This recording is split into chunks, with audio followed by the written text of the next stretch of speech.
Meu pai sempre escolheu meu meio-irmão em vez de mim. E quando ele tentou arruinar meu casamento, eu me mantive firme e revelei uma teia de mentiras que chocou a todos. Nunca pensei que compartilharia meu drama familiar no Reddit, mas aqui estou, me sentindo perdida e magoada. Meu nome é Nicole, tenho 28 anos, e sempre fui a estranha da minha família. Crescendo em uma cidade pequena no interior de São Paulo, éramos apenas eu, minha mãe Odete, de 54 anos, e meu pai, Marcos, de 56. Não éramos ricos, mas éramos felizes.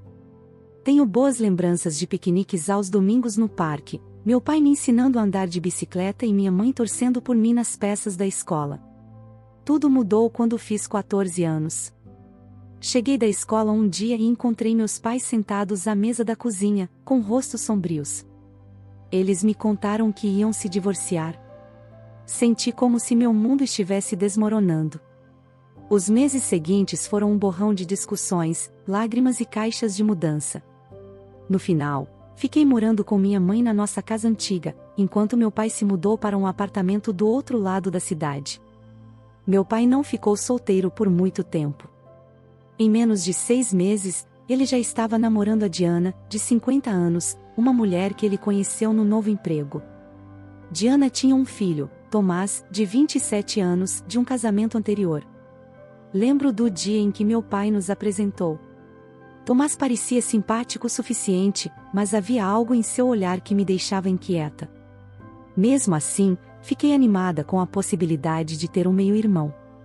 Conforme o relacionamento de meu pai e Diana progredia, eu o via cada vez menos. Nossos jantares semanais de pai e filha tornaram-se mensais e, depois, bimestrais. Quando eu o via, Tomás estava sempre presente, monopolizando a atenção do meu pai. Tentei me aproximar de Tomás, convidando-o para sair ou assistir a filmes, mas ele sempre tinha uma desculpa. As coisas chegaram ao auge no casamento de meu pai com Diana. Eu tinha 16 anos, e ele me pediu para ser madrinha. Fiquei empolgada, achando que seria uma chance de nos reconectarmos. No dia do casamento, cheguei cedo para ajudar a organizar as coisas. Enquanto arrumava as flores, ouvi Tomás conversando com um amigo. É uma pena que a Nicole esteja aqui, ele disse. Eu esperava que fosse só nós, sabe? Uma família de verdade. Suas palavras me feriram, mas tentei ignorar. Durante a recepção, esperei pelo momento da tradicional dança de pai e filha, algo que sempre sonhamos fazer, mas, quando chegou a hora, meu pai estava sumido. Finalmente o encontrei do lado de fora, consolando Tomás, que chorava porque seu pai biológico não compareceu ao casamento. Fiquei ali, no meu vestido de madrinha, observando meu pai confortar meu meio-irmão enquanto eu me desvanecia no fundo. Depois do casamento, minha relação com meu pai ficou ainda mais tensa. Ele cancelava nossos planos de última hora, sempre com uma desculpa envolvendo Tomás. Minha formatura do ensino médio foi uma memória particularmente dolorosa. Meu pai chegou no meio da cerimônia, perdendo meu discurso de oradora. Ele explicou mais tarde que se atrasou porque estava ajudando Tomás com suas inscrições para a faculdade. Apesar do trauma familiar, me esforcei muito na escola e fui aceita em um prestigiado programa de jornalismo na USP. Fiquei nas nuvens e mal podia esperar para compartilhar a notícia com meu pai. Liguei para ele imediatamente, mas ele parecia distraído. Isso é ótimo, querida, ele disse, com a voz abafada. Mas escuta, eu tenho que ir, o Tomás tem um jogo importante, e eu prometi que o levaria. Ele desligou antes que eu pudesse dizer qualquer outra coisa. Durante a faculdade, tentei manter um relacionamento com meu pai, mas parecia cada vez mais unilateral. Ele esquecia meu aniversário e depois enviava um cartão atrasado com uma mensagem genérica. Enquanto isso, as redes sociais estavam cheias de fotos dele e de Tomás em eventos esportivos, pescarias e reuniões familiares nas quais eu não era convidada. A gota d'água veio no meu 3º ano de faculdade. Consegui um estágio em uma grande rede de notícias em São Paulo. Era uma oportunidade enorme, e eu estava radiante. Na noite anterior ao meu voo, me envolvi em um pequeno acidente de carro. Não fiquei gravemente ferida, mas estava abalada e precisava que alguém me buscasse no hospital. Liguei para meu pai, esperando que ele viesse. Sinto muito, querida, ele disse. O Tomás tem um encontro importante hoje à noite e precisa de ajuda para se preparar. Sua mãe não pode te buscar. Fiquei arrasada. Sentia que nunca seria uma prioridade na vida do meu pai. Depois disso, me distanciei dele. Foquei nos meus estudos e na minha carreira, determinada a construir algo sem o apoio dele. Me formei com honras e consegui um emprego em um jornal respeitado em São Paulo. Foi lá que conheci Alexandre, de 30 anos. Fomos apresentados por amigos em comum, e me senti imediatamente atraída por seus olhos gentis e riso fácil. No nosso primeiro encontro, conversamos por horas sobre nossos sonhos, medos e famílias. Acabei me abrindo sobre minha complicada relação com meu pai, algo que raramente discuto com alguém. Alexandre foi compreensivo e solidário. Ele vinha de uma família muito unida e não conseguia imaginar a dor que eu havia passado, mas nunca me julgou por isso. À medida que nosso relacionamento crescia, ele me encorajava a tentar me reconectar com meu pai, mas também respeitava meus limites quando eu ainda não estava pronta. Depois de 3 anos juntos, Alexandre me pediu em casamento. Foi um momento perfeito, um piquenique surpresa no parque onde tivemos nosso primeiro encontro, com todos os nossos amigos escondidos nas proximidades para celebrar conosco depois. Eu estava nas nuvens. Conforme começamos a planejar nosso casamento, marcamos a data para 15 de outubro de 2024, um lindo sábado de outono. Enviamos os convites para todos os nossos familiares, incluindo meu pai e sua família. Eu estava nervosa por convidá-los, mas Alexandre me incentivou a estender um ramo de oliveira. Tudo estava indo bem até eu receber uma ligação da minha cunhada, Maria, de 25 anos, que se casou com Tomás no ano passado. Ela me contou, animada, que estava esperando o primeiro filho e que estavam planejando o chá revelação. Meu coração afundou quando ela mencionou a data, 15 de outubro de 2024. Eu não podia acreditar. De todos os dias que poderiam ter escolhido, escolheram o dia do meu casamento. Tentei explicar para Maria que essa era a data do meu casamento, mas ela ignorou, dizendo que era apenas uma coincidência e que não poderiam mudar a data porque já tinham reservado o local. Confusa e magoada, liguei para meu pai para conversar sobre a situação. Sua resposta me deixou sem palavras. Nicole, querida, você precisa entender que esse é um grande momento para Tomás e Maria. É o primeiro filho deles. Você não pode mudar a data do seu casamento? Não é como se você não pudesse se casar em outro dia. Fiquei chocada. Meu próprio pai estava me pedindo para mudar a data do meu casamento para acomodar o chá revelação do meu meio-irmão. Quando recusei, ele ficou com raiva, me acusando de ser egoísta e de não considerar as necessidades da família. A situação saiu de controle. Minha madrasta começou a me ligar todos os dias, tentando me fazer sentir culpada para mudar a data. Tomás e Maria começaram a postar indiretas nas redes sociais sobre pessoas que não apoiam a família. Até alguns dos meus parentes distantes ficaram do lado deles, dizendo que eu deveria ser mais compreensiva. Alexandre estava furioso com a maneira como minha família estava me tratando e queria que eu cortasse os laços com eles de uma vez por todas. Parte de mim achava que ele estava certo, mas outra parte tinha medo de perder minha família completamente. Eu não sabia o que fazer. Deveria manter minha posição e continuar com a data do casamento, arriscando causar uma ruptura permanente na família, ou deveria ceder e mudar a data, mesmo que isso me fizesse sentir como se estivesse sendo novamente colocada de lado por causa de Tomás? Atualização 1. Já se passaram algumas semanas desde meu último post, e quero agradecer a todos pelo apoio e pelos conselhos. Suas palavras têm sido uma fonte de força durante esse período difícil. Depois de muita reflexão e longas conversas com Alexandre, decidi manter minha posição e continuar com a data do casamento. Percebi que ceder constantemente às exigências da minha família não era saudável, e que eu precisava, pela primeira vez, priorizar minha própria felicidade. Liguei para meu pai para informá-lo da minha decisão. Dizer que ele não aceitou bem seria um eufemismo. Ele gritou comigo, dizendo que eu estava destruindo a família e que eu me arrependeria dessa decisão. Quando tentei explicar como me sentia, ele me interrompeu e disse: "Você sempre foi ciumenta do Tomás. Não consegue ver como isso é importante para ele?" Aquele comentário me atingiu em cheio. Trouxe de volta memórias de todas as vezes em que me senti em segundo plano, de todos os eventos que meu pai perdeu, de todas as vezes em que as necessidades de Tomás vinham antes das minhas. Terminei a ligação me sentindo uma mistura de tristeza e raiva. No dia seguinte, recebi uma enxurrada de mensagens de Tomás, Maria e minha madrasta. Todas diziam basicamente a mesma coisa: como eu era egoísta, como estava arruinando o dia especial deles e como eu deveria me envergonhar. Não respondi a nenhuma dessas mensagens, pois precisava de tempo para processar tudo. Alguns dias depois, recebi uma ligação inesperada da minha mãe. Ela tinha ouvido sobre a situação através da minha tia e queria saber como eu estava. Enquanto explicava tudo para ela, minha mãe revelou algo que me chocou profundamente. Aparentemente, essa não era a primeira vez que Tomás e sua família tinham feito algo assim.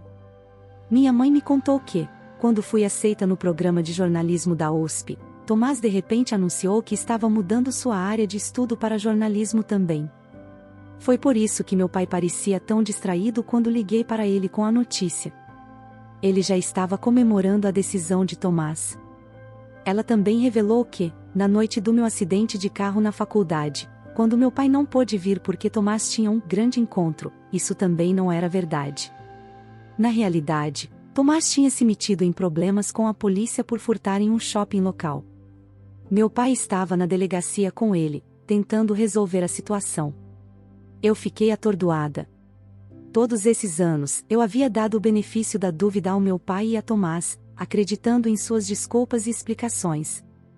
Mas agora parecia que havia um padrão de comportamento que eu estava ignorando.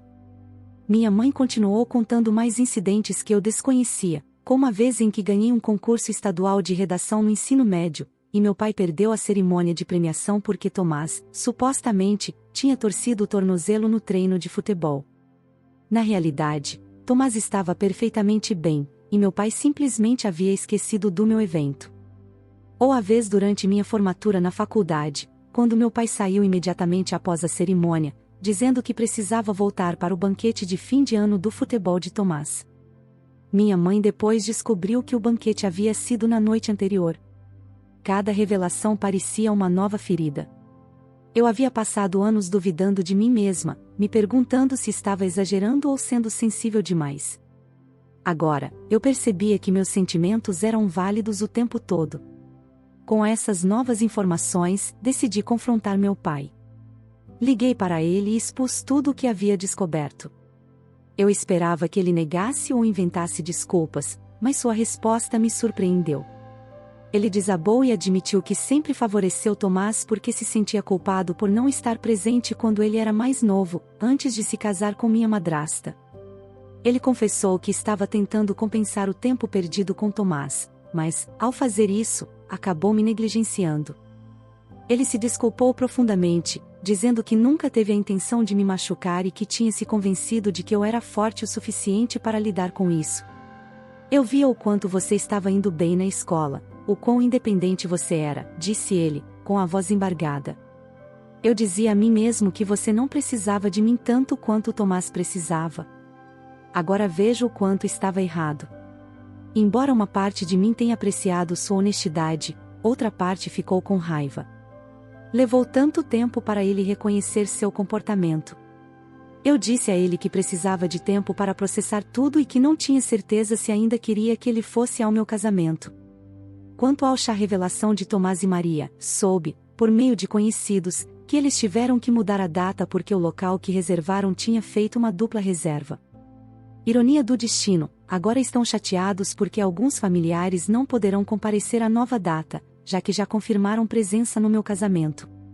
Neste momento, estou focada nos preparativos do meu casamento e tentando me cercar de pessoas positivas.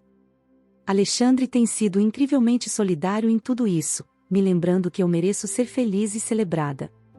Ainda estou indecisa sobre como proceder com meus relacionamentos familiares, especialmente com meu pai. Parte de mim quer dar a ele uma chance de se redimir, mas outra parte sente que o dano já foi grande demais. Atualização 2. Tem sido uma montanha-russa de emoções desde minha última atualização, e tenho algumas novidades surpreendentes para compartilhar. Uma semana após minha confrontação com meu pai, recebi uma visita inesperada, minha cunhada, Maria. Ela apareceu no meu apartamento, visivelmente nervosa e chateada. A princípio, fiquei desconfiada, achando que ela estava ali para discutir novamente sobre a data do casamento. Mas o que ela me contou me deixou sem palavras. Maria confessou que ouviu uma conversa entre Tomás e meu pai, que revelou algumas verdades chocantes.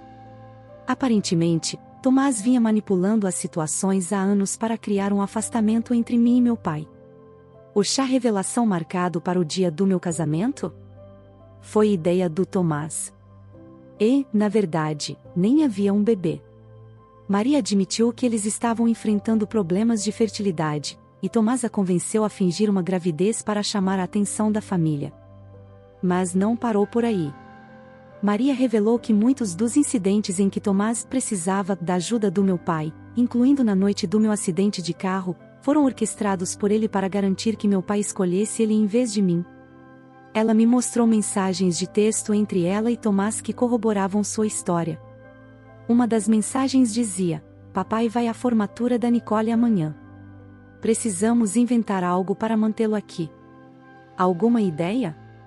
Outra dizia: "Nicole conseguiu aquele estágio em São Paulo. Hora de reforçar o papel de filho problemático de novo. Papai não resiste a tentar me salvar." Eu estava atordoada.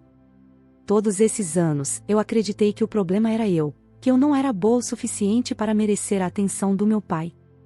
Descobrir que tudo foi um plano deliberado de Tomás foi avassalador. Maria começou a chorar, pedindo desculpas por sua participação no esquema. Ela explicou que só seguiu as ideias de Tomás porque tinha medo de perdê-lo, mas que não conseguia mais viver com a culpa, especialmente depois de ver como aquilo estava me afetando. "Sempre achei que o Tomás era apenas inseguro", disse Maria entre soluços. "Nunca percebi até que ponto ele estava disposto a ir para manter a atenção do seu pai. Quando ele sugeriu fingir uma gravidez, percebi que as coisas tinham ido longe demais. Não podia mais ser parte de algo que te machucava. Eu não sabia como me sentir. De um lado, estava com raiva pelos anos de manipulação e dor. Do outro, senti um estranho alívio por finalmente saber que minhas suspeitas de ser tratada injustamente não eram só coisas da minha cabeça." Depois que Maria foi embora, liguei para meu pai. Foi uma conversa difícil, para dizer o mínimo. Contei tudo que Maria havia revelado, e, a princípio, ele não acreditou em mim. Mas, à medida que compartilhei as provas que Maria havia me mostrado, ele ficou em silêncio. Finalmente, ele falou, com a voz quebrada. Ele admitiu que notou algumas inconsistências no comportamento de Tomás ao longo dos anos, mas escolheu ignorá-las porque não queria acreditar que Tomás fosse capaz de algo assim. Ele se desculpou profundamente, reconhecendo que sua cegueira intencional me causou imensa dor. Pela primeira vez em anos, senti que meu pai estava realmente me enxergando. Ele perguntou se poderia vir me visitar para conversarmos pessoalmente, e eu aceitei. Nosso encontro foi carregado de emoção. Conversamos por horas, abordando anos de mágoas e mal-entendidos. Meu pai assumiu total responsabilidade por suas ações, reconhecendo que, independentemente das manipulações de Tomás, ele deveria ter sido um pai melhor para mim. "Eu falei com você, Nicole", disse ele, com lágrimas nos olhos. Fiquei tão focado em ser um bom pai para o Tomás que me esqueci de que já tinha uma filha que precisava de mim. Eu não posso mudar o passado, mas quero fazer melhor, se você me der a chance. Quanto ao Tomás, meu pai garantiu que o confrontaria sobre suas ações. Ele também disse que apoiaria qualquer decisão que eu tomasse em relação ao meu relacionamento com Tomás no futuro. Ainda estou processando tudo o que aconteceu. A revelação sobre as manipulações de Tomás me forçou a reavaliar toda a dinâmica familiar. Decidi adiar qualquer decisão sobre os relacionamentos familiares até depois do casamento. No momento, preciso focar no que há de positivo, casar com Alexandre e começar nossa vida juntos. Meu pai me pediu se ainda poderia me conduzir ao altar. Estou considerando a ideia, mas deixei claro que isso dependerá das ações dele nos próximos meses. Preciso ver um esforço e uma mudança consistentes da parte dele. Quanto ao Tomás e a Maria, decidi cortar contato com eles por enquanto. A confissão de Maria, embora apreciada, não apaga anos de dor e enganação. Eu preciso de tempo e espaço para me curar. Essa experiência toda foi reveladora e dolorosa, mas também me deu a chance de reconstruir meu relacionamento com meu pai com mais honestidade. Estou cautelosamente otimista em relação ao futuro, mas também estou preparada para proteger meu próprio bem-estar, se necessário. Obrigada a todos pelo apoio e pelos conselhos. Eles têm sido um alicerce durante esse período tumultuado. Atualização 3. Já se passaram 6 meses desde minha última atualização, e muita coisa mudou. Gostaria de compartilhar como as coisas se desenrolaram e onde estou agora com minha família. Primeiro, o casamento foi lindo. Depois de muita reflexão e várias conversas com Alexandre, decidi deixar meu pai me conduzir ao altar. Não foi uma decisão fácil, mas senti que era um passo em direção à cura do nosso relacionamento.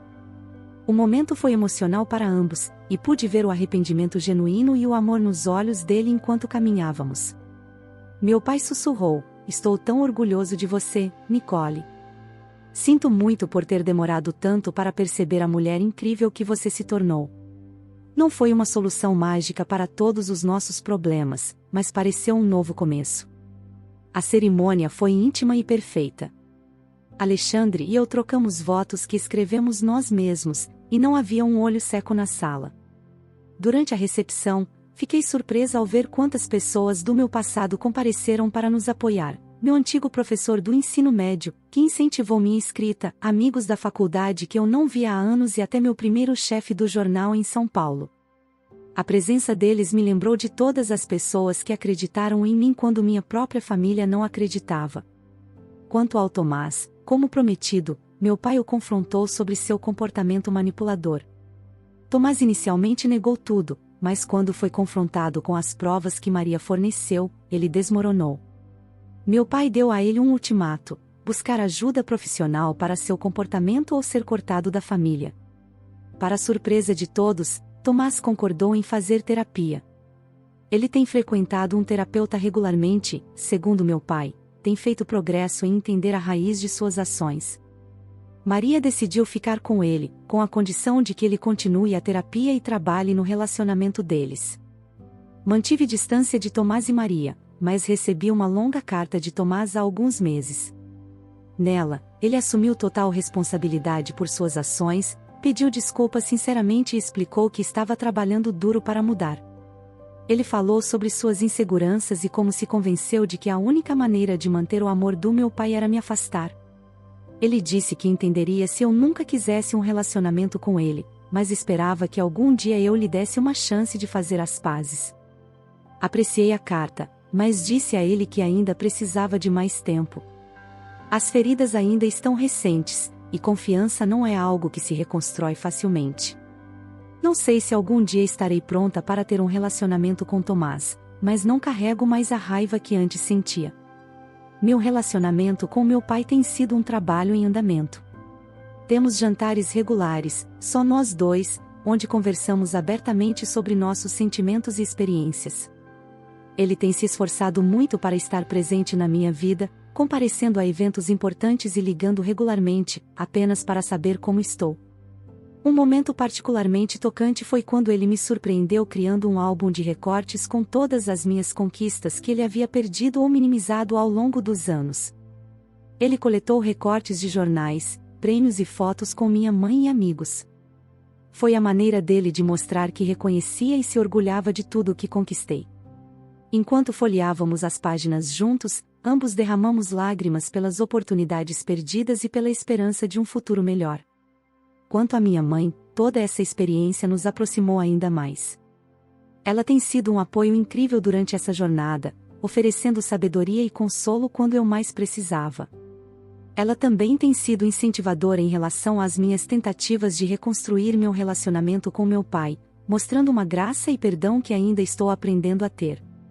Alexandre e eu estamos nos adaptando à vida de casados e focando no nosso futuro.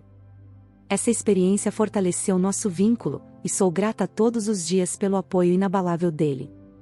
Estamos falando sobre começar nossa própria família em breve, e essas experiências nos tornaram comprometidos a quebrar o ciclo e sermos os melhores pais que podemos ser. Olhando para trás, percebo o quanto cresci com essa aprovação. Aprendi a me defender, a estabelecer limites e a valorizar meu próprio valor, independentemente das ações dos outros.